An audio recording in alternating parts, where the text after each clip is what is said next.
நண்பர்கள் அனைவருக்கும் பணிவான வணக்கம். நவராத்திரியினுடைய 2வது நாள் நாளை 4/10/2024 அன்னை ராஜராஜேஸ்வரி என்கின்ற திருநாமத்தோடு பக்தர்களுக்கு அருள்பாலிக்கின்றாள். அன்னையை அர்ச்சனை செய்யக்கூடிய அன்பர்கள் முல்லை பூ கொண்டு ராஜராஜேஸ்வரியை அர்ச்சனை செய்ய வேண்டும்.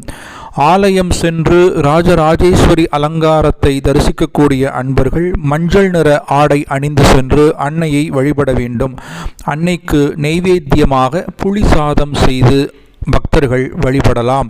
நவராத்திரி 2ஆம் நாளான இந்த ராஜராஜேஸ்வரியை தரிசனம் செய்வதால் நம் மனதிலே இருக்கக்கூடிய பயம் என்பது நீங்கி வாழ்க்கையிலே எந்த ஒரு துன்பம் வந்தாலும் பார்த்து கொள்ளலாம் என்கின்ற அதீத தைரியத்தை கொடுக்கக்கூடிய தெய்வம் ராஜராஜேஸ்வரி.